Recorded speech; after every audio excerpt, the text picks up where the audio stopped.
তার কারণ এখানে গাদাগাদি করে আসার ফলে এক তো 4-5 লাখ লোক বাইরে থেকে এসে আমাদের 12টা বাজিয়ে দিয়ে চলে গেছে। এখন তো আমাদের এটা রক্ষা করতে হবে। এখন তো রক্ষা করার জন্য আমাদের এই ব্যবস্থাটা কিছুদিনের জন্য করতে হচ্ছে। টোটালটা লকডাউন না করে, লকডাউন যাতে বেশি গ্যাদারিং কোথাও না হয় সেই জন্য এই ডিসিশনগুলো নেওয়া হচ্ছে। কোভিড এফেক্টেড হবে তাদের কিন্তু আমরা কোয়ারেন্টাইন করব। বাজার হাট তো আগেই বলে দিয়েছি, 7টা থেকে 10টা এবং 5টা থেকে 7টা।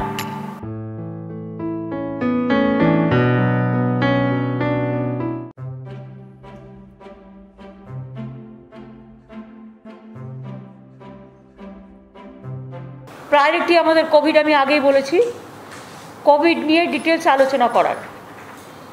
আমার সাথে কোভিড নিয়ে আমরা যে ভার্চুয়াল মিটিংটা করেছি তাতে সমস্ত জেলা শাসক থেকে শুরু করে CMOH থেকে শুরু করে মেডিকেল সুপার থেকে শুরু করে আমার chief secretary, home secretary, health secretary, DG police থেকে শুরু করে আমাদের প্রত্যেকে, সিপি থেকে শুরু করে আমরা প্রত্যেকে মিটিংটায় ছিলাম এবং জেলা স্তরে সবাই। তাতে কতগুলো ডিসিশান আমরা নিয়েছি। যে ডিসিশানগুলো হচ্ছে, কোভিড নিয়ে প্রতিদিনই আমি এর আগেও যখন ইলেকশন ছিলাম তখনও ওই মিটিং করতাম, কিন্তু তা সত্ত্বেও আজকে একটা ডিটেলস আলোচনা হলো এবং আলোচনার পরে আমি প্রাইম মিনিস্টারকে একটা চিঠিও লিখেছি, সেই চিঠিটা আপনাদের কাছে দিয়ে দেবে। এবং আমরা বেড অনেক বাড়িয়েছি ICCU। আমাদের মোট এখন 27,000 বেড আছে, আরও নেক্সট উইকে 3,000 বেড বেড়ে যাবে, আর 2-3 দিনের মধ্যে 30,000 বেড হয়ে যাবে। তার মধ্যে 3,500 আমাদের ICCU বেড। আমরা রেগুলার 2 লক্ষ ভ্যাকসিনেশন দিচ্ছি। আমরা সেকেন্ড ডোজকে প্রায়োরিটি দিচ্ছি। যারা ফার্স্ট ডোজ নিয়েছেন ইউনিভার্সালাইজেশনের এটাতে, যেহেতু আমরা চেয়েছি কোভিড ডোজ কিন্তু আমরা পাইনি, আমরা চেয়েছি 3 কোটি, পাচ্ছি 1.5 লাখ এরকম একটা, সুতরাং সংখ্যাটা নগণ্য। সেজন্য আমি প্রধানমন্ত্রীকে চিঠি লিখেছি যে there must be some transparency of policy, যেখানে অক্সিজেন, আমাদের অক্সিজেন নিয়ে চলে যাচ্ছে ইউপি, আমাদের অক্সিজেন নিয়ে চলে যাচ্ছে অন্যান্যরা, আমাদের অক্সিজেনটা তো আমাদের থাকা উচিত। যাই হোক, আমরা আপাতত ম্যানেজ করছি ইন্ডাস্ট্রিয়াল অক্সিজেন থেকে। আমি ইন্ডাস্ট্রিগুলোর কাছে গেটফুল যে ইন্ডাস্ট্রিয়াল অক্সিজেন থেকে শুরু করে সেই অক্সিজেনটা আমরা ইন্ডাস্ট্রিতে ইউজ না করে আমরা এটা কোভিড পেশেন্টদের জন্য ইউজ করছি। অনেক সময় আপনারা জানেন আরেকটা সিদ্ধান্ত নেওয়া হয়েছে আজকে মিটিংয়ে, যে অনেক সময় একটা ডেট হয়তো কেউ মারা গেল, তাকে কোভিড সাসপেক্ট করা হলো এবং তাকে 3 দিন বডি পড়ে আছে। তার কারণ কখনো কখনো আপনারা একটা বডি নিয়ে এটা দেখান, এর কারণ হচ্ছে আমাদের নয়, এই কারণটার জন্য গভর্নমেন্ট দায়ী নয়। এই কারণটা হচ্ছে RT-PCR যখন করে তার 72 ঘন্টা টাইম লাগে রেজাল্টটা আসতে, ততক্ষণ তারা বডিটাকে ফেলে রেখে দেয়। সেটা আমরা একটা সিদ্ধান্ত নিয়েছি যে আমরা আর্টিজেনটা আমরা টেস্ট করে নেব, যেটা হচ্ছে 3 ঘন্টার মধ্যে হয়ে যায় এবং কোভিড প্রোটোকল মেনেই সেই ডেড বডিগুলো আমরা যদি ক্রিমেশন করতে পারি সসম্মানে পরিবারকে রেখে, সেটা আমরা করব। তাহলে আমাদের এই যে 3 দিনের জন্য অপেক্ষা করা, এই অপেক্ষা করার ব্যাপারটা থাকবে না। আমি মিটিংয়ে মেডিকেল সুপারদের সাথে ওদেরও এক্সপার্টসদের ওপিনিয়ন নিলাম, তারা বলেছে এটা করা যেতে পারে, এতে বরঞ্চ সুবিধেই হবে। বাড়ির লোকেদেরও একটা টেনশন থাকে, 3 দিন 4 দিন ধরে ডেড বডি পড়ে থাকে। আর আমরা ডেড বডি একটাও ফেলে রাখতে চাই না এবং সমস্ত হসপিটালগুলোকে নির্দেশ দেওয়া হচ্ছে ডেড বডির ব্যাপারে ডিটেলস ইনফরমেশান দেওয়া আছে, তারা যেন প্রয়োজনীয়ভাবে এগিয়ে বাংলাতে টোটালটা দেওয়া আছে নাম্বার, সুতরাং তারা যেন সঙ্গে সঙ্গে এটা আমাদের জানায়। অনেক সময় জানায় না বলে এই প্রবলেমটা হয়, কিন্তু আপনারা জানেন 1-2 কেস এদিক ওদিক হয়ে গেলে আমি মিডিয়াকে রিকোয়েস্ট করব যে এটাকে একটা নিউজ ক্রিয়েট করবার জন্য জাস্ট একটা করা, টোটালটা না জেনে এটা না করতে, কারণ প্রত্যেকে আমাদের কাছে সম্মানীয়। আর আফটার ডেথ আমরা যাতে সসম্মানে বাড়ির লোককে রেখে করতে পারি সেটার জন্য আমরা দেখছি। আমরা আজকে যেটা ঠিক করেছি যে আমাদের 2.75 লাখ কোয়াক ডাক্তার আছে জেলায় জেলায়, ব্লকে, সেখানে যেহেতু বহিরাগতরা অনেক ছিলেন এবং কোভিড ছড়িয়ে দিয়ে চলে গেছেন, সুতরাং আমরা আশার মেয়েরা, ICDS-এর মেয়েরা যেমন কাজ করে, তেমনি কোয়াক ডক্টরদেরও হেলথ ভবন থেকে একটা গাইডলাইন্স দেবে, যে গাইডলাইন্সটা তারা হট করে গ্রামের কেউ আক্রান্ত হলে তার কী করা উচিত, তার কী করা উচিত না, সেই ট্রিটমেন্টটা তারা প্রথমেই তারা ফার্স্ট ট্রিটমেন্টটা করতে পারবে। আর বলে দেওয়া হয়েছে প্রত্যেকটা জায়গায় যে সিরিয়াস পেশেন্টকে যেন ট্রিটমেন্টটা সঙ্গে সঙ্গে দেওয়া হয়। আমরা অনেকগুলো জায়গা বাড়িয়েছি, সেটা আমি বলছি। তার আগে বলি যে আমরা প্রায়োরিটি দিয়ে যা ভ্যাকসিন আমাদের কাছে আছে, আমরা প্রায় 1.5 কোটি ভ্যাকসিন অলরেডি দিয়েছি, 3 কোটি আমরা অলরেডি চেয়েছি, কিন্তু পাচ্ছি যেটা সেটা খুব কম। সেটার মধ্যে প্রায়োরিটি আমরা দেবো যাদের ডাবল ডোজ নিলে কমপ্লিট হয়ে যাবে কোর্সটা। 2 হচ্ছে ট্রান্সপোর্ট ওয়ার্কার্স, সাংবাদিক এবং আমাদের হকার, এই 3টে কমিউনিটিকে আমরা আগে দেবো। তার কারণ হচ্ছে তারাই মানুষের সাথে মেশে, বাজার থেকে শুরু করে হকারি যারা করে এই সমস্তগুলোর জন্য। এছাড়াও আমরা তাছাড়াও আমরা কতগুলো সিদ্ধান্ত আমরা গভর্নমেন্ট থেকে নিয়েছি। মানে আমি চিফ সেক্রেটারি, আমার হোম সেক্রেটারি সবাই মিলে মিটিং করে, হেলথ সেক্রেটারি, অ্যাডিশনাল রেস্ট্রিকশন। কেউ ভুল বুঝবেন না, প্রথমে আমি ক্ষমা চেয়ে নেব, কারণ আমরা চাই কোভিডটাকে কন্ট্রোল করতে।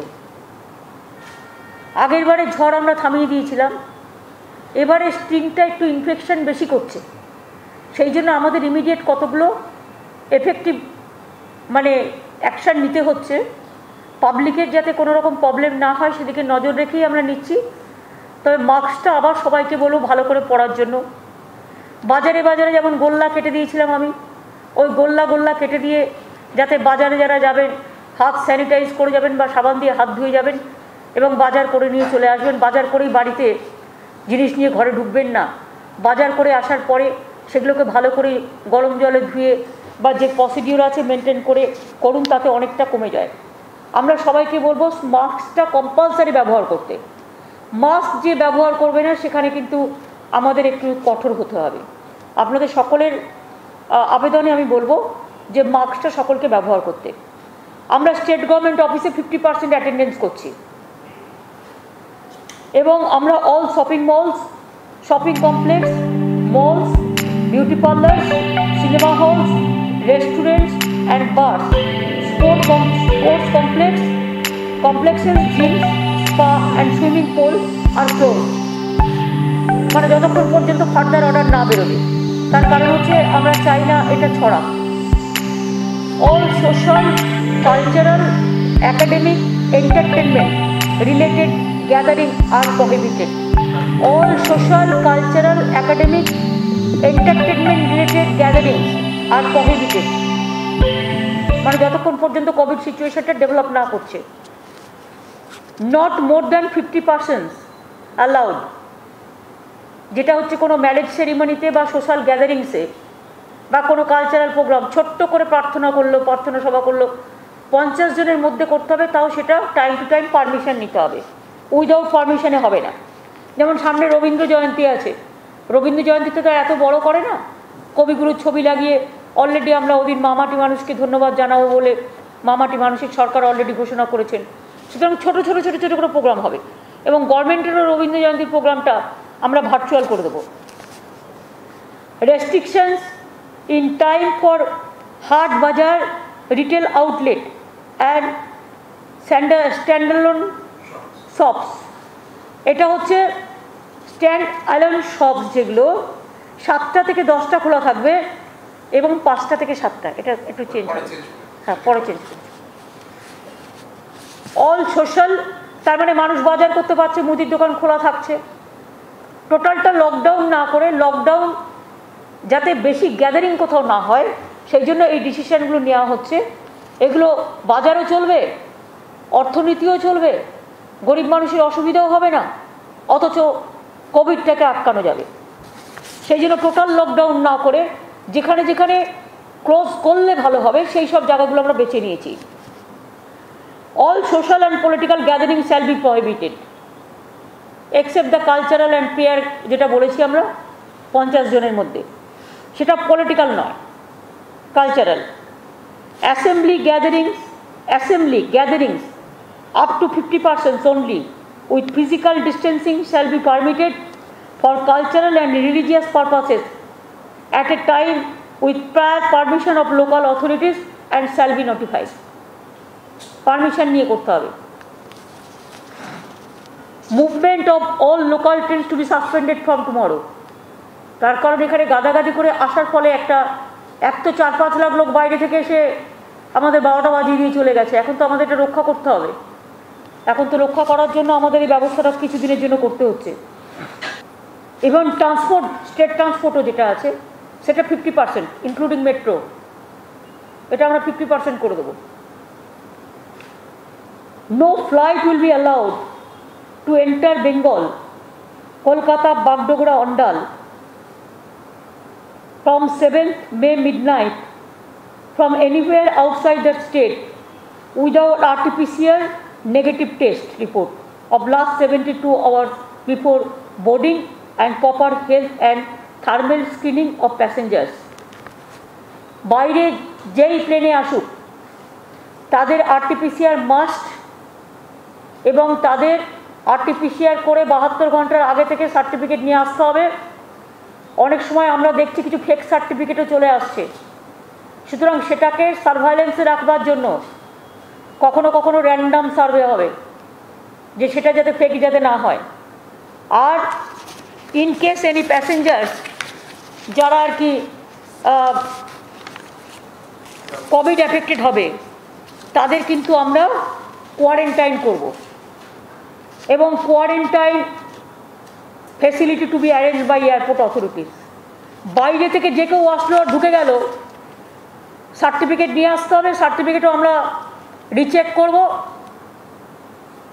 এবং 14 দিনের কোয়ারেন্টাইনে পাঠানো হবে এবং এয়ারপোর্ট অথরিটিস কোয়ারেন্টাইন এটা অর্গানাইজ করবে with the state government.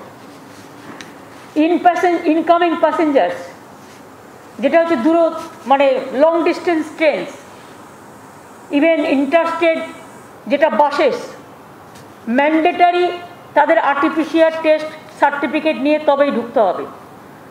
Random checking কোভিডের চলবে। Work from home for private sector, এটা 50% এভরি সেক্টরে, এভরি শিফটে। প্রাইভেটকেও বলে দেওয়া হচ্ছে, গভর্নমেন্ট যেমন 50% করছে ওদেরও এভরি শিফটে 50% করে কাজ বলা হচ্ছে ওয়ার্ক অ্যাট হোম থেকে করবে। বাজার হাট তো আগেই বলে দিয়েছি 7টা থেকে 10টা এবং 5টা থেকে 7টা। আর শুধুমাত্র জুয়েলারি শপস, যেটা বউবাজারে একটা জায়গা আছে, ওরা আমাদের কাছে একটা অ্যাপিল করেছিল, ওদের সকালে কেউ আসে না, তাই এক্সেপশনাল ওদের জন্য 3টে থেকে 5, ওদের জন্য আমরা 3টে থেকে 12টা থেকে 3টে করছি। অনলি জুয়েলারি শপস 12টা থেকে 3টে। Home delivery of essential commodities should be encouraged. সুফল বাংলা বাড়ানো হবে। এছাড়াও আমরা মনে করি এসেন্সিয়াল ফুড আইটেমস লোকে যাতে পায় সেটা দেখা হবে। আর দেখতে হবে যে অনলাইন যেগুলো আগে চলতো, অনলাইন অর্ডার এগুলো থাকবে, এতে লোকে জিনিসও পাবে, বাড়িতে এসে পৌঁছেও দেবে, ঠিকই আছে। ব্যাংক বিজনেস আওয়ার্স এটা রেস্ট্রিক্ট করা হচ্ছে, 10টা থেকে 2টো খোলা থাকবে ব্যাংক, কিছু লোক কমানোর জন্য। ওদের কাছ থেকেও আমাদের কাছে রিকোয়েস্ট আসছিল, সুতরাং 10টা থেকে 2টো। Operations in industries, factories, mills, manufacturing units and tea gardens will be restricted 50% of total strength of shift. মানে ইচ শিফটের টোটাল যা আছে তার 50% অ্যালাউ করা হবে। Emergency and essential services like health, fire services, law and order, electricity, telecom will remain out of the purview of the restrictions. সাফাই কর্মচারী ওগুলো তো অটোমেটিক্যালি থাকবে, তো এসেন্সিয়াল সার্ভিসের মধ্যে থাকে। ক্লিনলিনেস যেটা, situation will be reviewed daily basis এবং সেখানে অ্যাডিশন, অল্টারেশন, চেঞ্জেস আমরা করতেই পারি। আমরা অ্যাডভাইজারি যেটা গভর্নমেন্ট থেকে দিচ্ছি, মানুষের কাছে আবেদন করে হাত জোর করে বলছি, মাস্ক পরতে হবে, ফিজিক্যালি ডিস্টেন্সিং মেনটেন করুন, হাত ধুন বারবার এবং স্যানিটাইজার ইউজ করুন। আমি এনজিওদের কাছে বলবো, অনেক এনজিওস আছে তারা মানুষকে সেবা দিতে চান, যারা যারা কাজ করতে চান, যেমন ধরুন আমাদের ফিজিক্যালি চ্যালেঞ্জ অনেক ছেলেমেয়েরা আছে, তারা তো এগুলো বোঝেই না। সুতরাং তাদের মধ্যে অনেক এনজিওস আছে, তারা যদি তাদের একটু করে হেল্প করে সেটা আমাদের কাজে লাগবে। এছাড়াও অনেক এনজিওসরা আছে কোভিড ওয়ারিয়ার হয়ে কাজ করতে চায়, যারা কোভিড হয়ে গেছে। কিন্তু আমরা যেমন কোভিড ওয়ারিয়ার ক্লাব তৈরি করেছিলাম, তেমনি কোভিড ওয়ারিয়ার ক্লাবটা আমরা জেলায় জেলায় আবার তৈরি করছি, সেন্ট্রাল স্টেট থেকে ডিস্ট্রিক্টে, যাতে মানুষ সেবা পায়।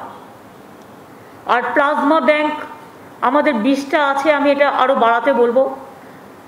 আমরা আমাদের যেটা ওই কড ব্লাড ব্যাংক, এটা নিয়ে রিসার্চ চলছে, এটা কিন্তু কাজে লাগতে পারে কোভিডে। এটা আমরা এক্সপার্টসদের বলছি ইমিডিয়েট আমাদের জানাবার জন্য কতটা আমরা হেল্পফুল হতে পারি।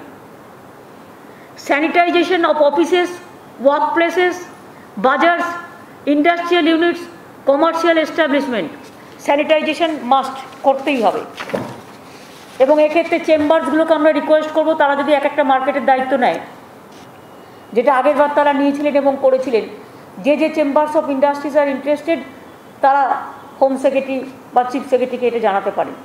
All school buildings, jute mills etcetera which are occupied by CAPF will be thoroughly sanitised. কারণ আমাদের পুলিশেরও অনেক জায়গায় তারা এখনও আছে, এখনও বলছে 1 লক্ষর ওপর আছে, সুতরাং এটা দেখে নিতে হবে। এবং work from home and staggering of working hours, এটা করতে আমরা রিকোয়েস্ট করছি। এই দায়িত্বগুলো, এই কাজগুলো আমাদের সবাইকে মিলেই করতে হবে। এবং মিডিয়াকে আমি বলবো যাতে কোভিড কমে যায়। কোভিড থেকে রক্ষা পেতে গেলে সমস্ত মিডিয়াগুলো, যাদের চ্যানেলরা আছেন, তারা একটা কর্পোরেট হেল্প হিসেবে তারা যদি নিজেদের মিডিয়াতেও একটু দেখান কী কী করা উচিত আর কী কী থেকে বাঁচা উচিত, ভয় না দেখিয়ে, প্ররোচিত না করে অথবা উত্তেজনা না ছড়িয়ে, যাতে মানুষ ভয় পেয়ে যায় এমন কিছু করব না আমরা, যাতে মানুষের পক্ষে যায়, মানুষের শান্তি হয়, সেটার দিকে আমরা একটু নজর রাখব। আর যেহেতু আমাদের অলরেডি 45 কোটি টাকা ওষুধ কিনতে গেছে, আমি আবার বাংলার মানুষকে আবেদন করব বা সারা দেশের, যে আমাদের ওষুধগুলো কিনতে হচ্ছে, অক্সিজেন ব্যবস্থা করতে হচ্ছে, সমস্ত কিছু কোভিডকে বিনা পয়সায় ট্রিটমেন্ট করতে হচ্ছে। 100টা হসপিটাল নেওয়া হয়েছে। এছাড়াও একেবারে কিশোর ভারতী স্টেডিয়াম থেকে শুরু করে সল্টলেক স্টেডিয়াম থেকে শুরু করে সব জায়গাগুলো আমাদের নেওয়া হয়েছে। এবং আমি নিজেও 2টো জায়গায় একটু বাইরে থেকে ভিজিট করতে যাব আজকে 4টের সময়। একটা পুলিশ হসপিটাল, ওটা আমরা নিচ্ছি, আরও 300 বেড হবে। তাছাড়া শম্ভুনাথ পণ্ডিত হসপিটাল পিজি অলরেডি চালু করেছে, আমি জাস্ট একটু ওদের সাথে দেখা করে চলে আসব। সুতরাং আমরা যেটা বলছি যে চিফ মিনিস্টার রিলিফ ফান্ড যেটা আগে ছিল কোভিড হেল্পের জন্য, কোভিডকে হেল্প করবার জন্য, কোভিডের যদি সাধারণ মানুষ তাতে যে যাই সাহায্য দান করুন না কেন, যেহেতু আমাদের খরচা খুব বেড়ে গেছে এবং খরচা তো একটা হচ্ছেই, এবং প্রচুর টাকার আমাদের অক্সিজেন, আমাদের ওষুধ কিনতে হচ্ছে। তাই যদি কোনো সংস্থা বা কোনো সাধারণ মানুষ যদি তারা সাহায্য করতে চায়, আগের যে ফান্ডটা ছিল সেটাই কন্টিনিউ করবে।